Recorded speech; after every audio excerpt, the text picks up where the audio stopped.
के जो चेयरमैन हैं मोहसिन नकवी साहब, उनको भी रिजाइन करना चाहिए और कई खिलाड़ी ऐसे हैं जिन्हें बाहर निकालना चाहिए, जिसमें शहनशाह अफरीदी जो हैं वो भी शामिल हैं। तो ये जब तक अपने दामादों को खिलाते रहेंगे, अपने रिश्तेदारों को टीम के अंदर रखेंगे, तो फिर टीम की यही हालत होगी। और जैसे मैंने पहले भी कहा कि जैसे हॉकी और स्क्वॉश और दूसरे खेल पाकिस्तान से गायब हो गए, ये क्रिकेट को भी इसी तरीके से गायब कर देंगे। अच्छा हुआ इमरान खान की आंखों में इन्फेक्शन हुआ है, वरना वो बेचारे ये मैच देखते तो उस वक्त वो जेल में बैठ के रोते कि क्या हाल टीम का हो गया है। तो ये तो इसमें यकीनन इसमें पॉलिटिक्स भी है और इसके अंदर जो पीसीबी के चेयरमैन है, सबसे पहले उन्हें रिजाइन करना चाहिए। लेकिन मुझे नहीं लगता, क्योंकि पाकिस्तान में नहीं कुछ नहीं, भी हो एक जाए, चीज आरजू मैं सवाल लूं, फिर तैयब के पास जाऊंगा। लेकिन मेजर नदीम, आप शायरी कर रहे थे, एक शायरी मेरे पास आ गई है इतने देर में कि बायकॉट कर लो ना करो फर्क क्या पड़ता है, खेलो ना खेलो फर्क क्या पड़ता है, पाकिस्तान तो हार के लिए ही बनता है।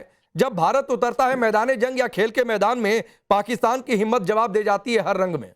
तो ये भी एक शायरी बनकर आ गई इतनी देर में, मेरे किसी मित्र ने भेज दिया जो स्टूडियो मैं आता हूं, इस पर आता हूं।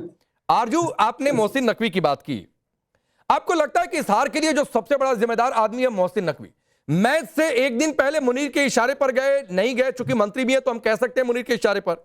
मैच से एक दिन पहले कौन टीम का चीफ जो है या किस बोर्ड का चीफ जाकर अपने खिलाड़ियों से मिलता है, dinner party, pizza burger biryani खिलाई?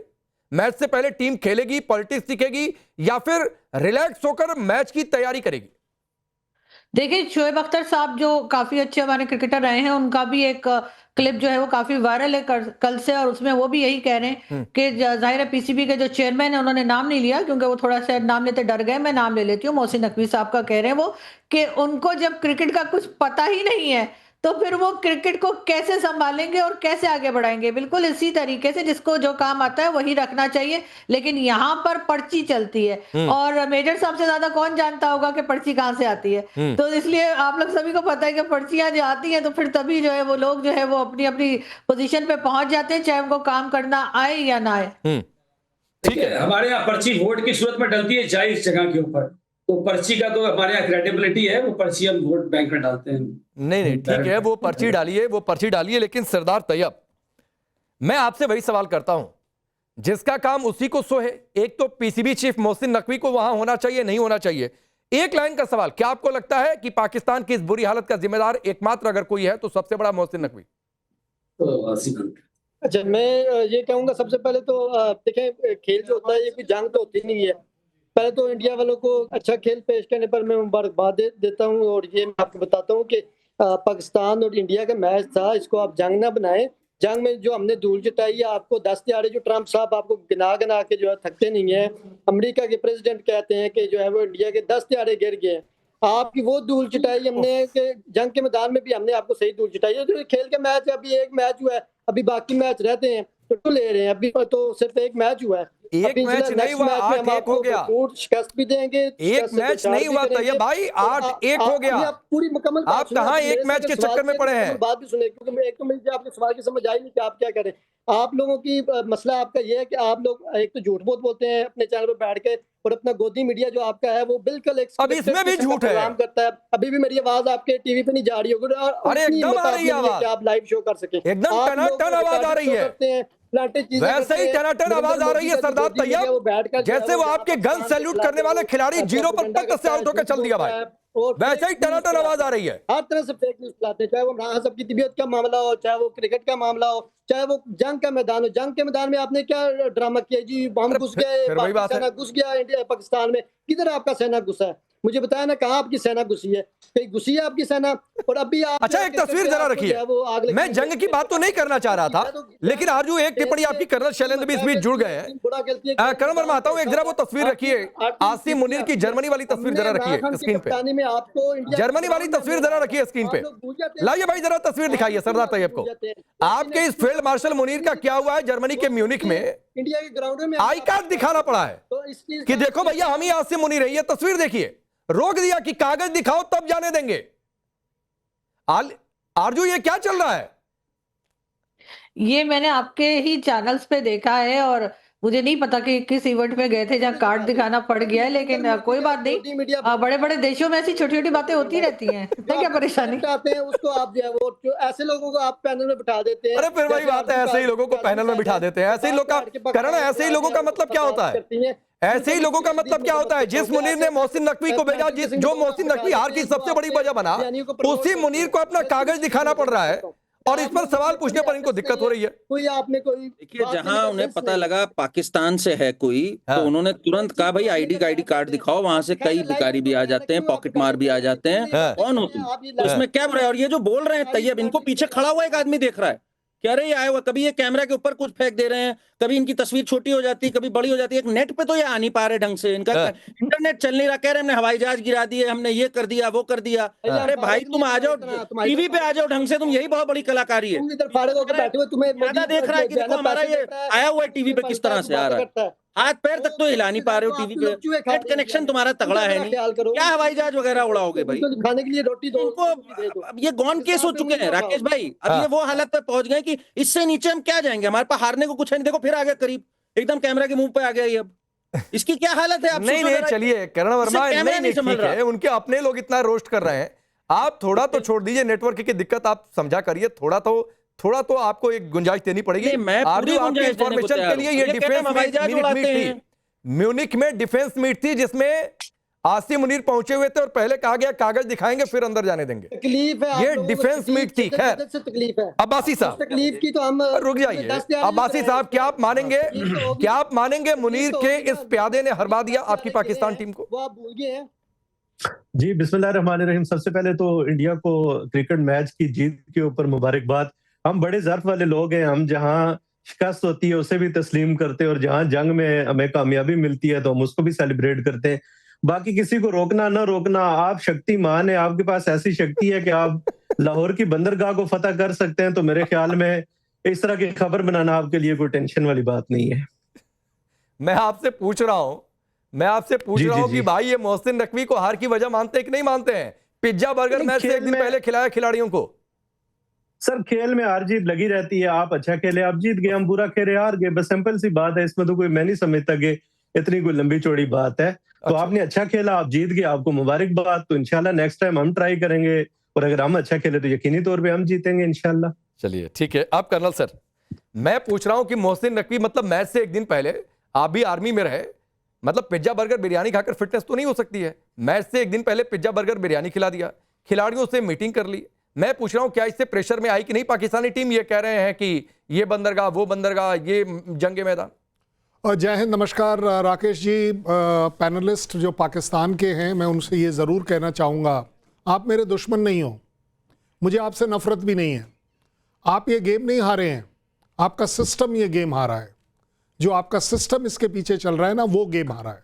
आपने बोला है ना, मैं आपसे शायद एग्री कर जाऊँ कि हार जीत लगी रहती है, लेकिन हर बार एक ही कंट्री की हार हर फ्रंट पर होना, ये आई थिंक आपको समझना चाहिए, आपको अपने देश में ठीक करना चाहिए।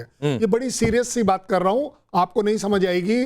वो जो अभी बात चल रही थी ना कि मुनीर साहब को रोक दिया या नहीं रोक दिया, वेल एक let me tell you one thing, Arzoo ने अच्छा कहा, बड़े बड़े शहरों में बड़े शहरों में छोटे लोगों को रोक दिया जाता है।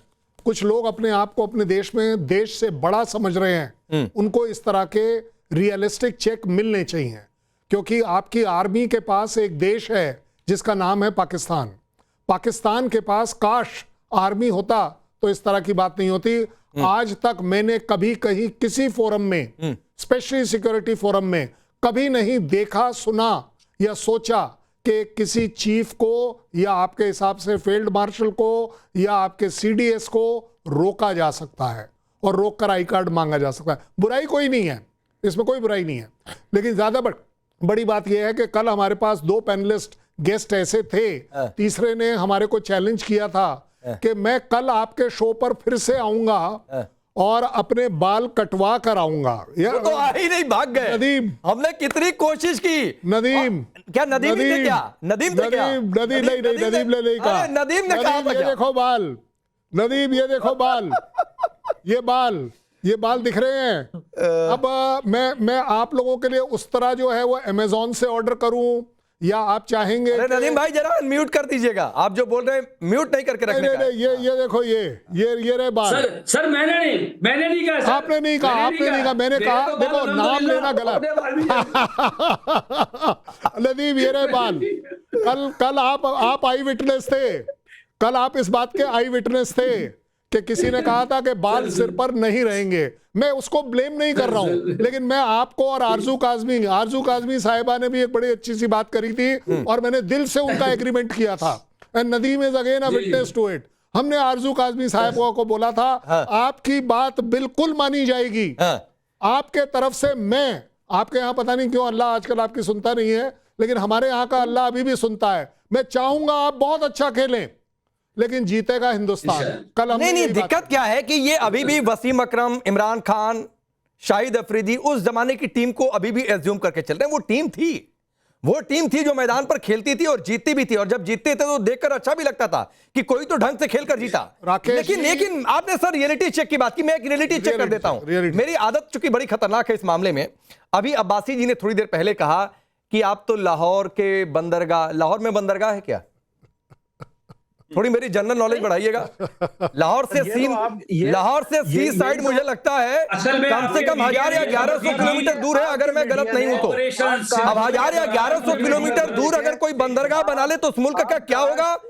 आरजू आप बताइएगा। आप अगर काश अपने मीडिया को देख लेते तो अरे मैं तो पूछ रहा हूं भाई, आप मुझे गलत साबित कर दीजिए ना। मुझे नहीं पता, मैं ना कभी पाकिस्तान आया हूं ना कभी आना चाहता हूं, लेकिन जो मेरी जानकारी है आरजू कि आप बताइएगा या कोई भी बता दे, मुझे गलत साबित करे।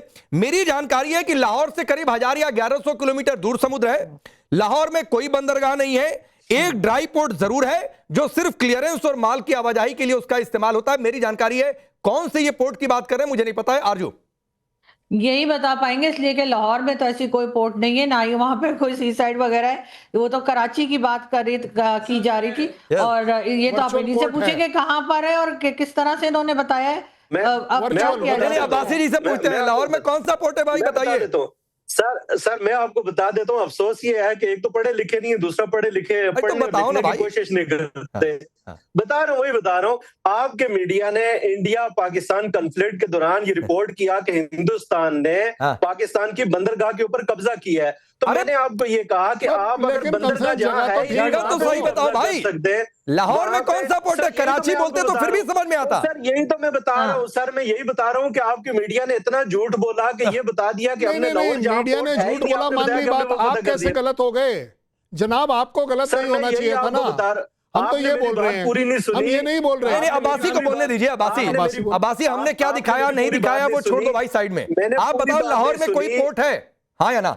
मैं आपको ये एग्जांपल दे रहा था कि आपकी मीडिया ऐसा शक्तिमान है, आपके पास इतनी शक्ति है कि लाहौर में पोर्ट है ही नहीं, उसको भी आपने पोर्ट नहीं लाहौर में पोर्ट बनाने के लिए क्या करना पड़ेगा आपको पता है? वहां बड़ा सा बम गिराना पड़ेगा जो सी साइड और लाहौर के बीच की दूरी खत्म कर दे और समुद्र वहां तक आ जाए, तो इसी कंडीशन में पोर्ट बन सकता है। दूसरा कोई कंडीशन नहीं हो सकता है, और वो करने का हमारा कोई इरादा नहीं है, ये भी आपको बता देता हूं। लेकिन करण वर्मा एक चीज बड़ी दिलचस्प और चल रही है, ऑपरेशन सिंदूर हुआ। आज जो इस पर मैं आपकी भी राय लूंगा या सबकी राय लूंगा। करण वर्मा, ऑपरेशन सिंदूर हुआ, हारे पीटे मरे, बर्बादी हुई, दुनिया में इज्जत बचानी थी तो आसिम मुनीर को फील्ड मार्शल बना दिया गया। अब एक बड़ी मांग सोशल मीडिया पर उठ रही है, हारे तो यहां पर भी है, सलमान आगा को भी बनाओ फील्ड मार्शल या पीसीबी चीफ, ये भी मांग चल रही है, पीसीबी चीफ बनाओ। देखिए ये वैसे एक बात है, अभी उतना बड़ा नहीं हारे हैं, अभी 8-1 है ना टोटल जो स्कोर है हमारा, वर्ल्ड कप सकर मिला दे 15-1 है। ऑपरेशन सिंदूर में ये 20-0 हारे थे, 11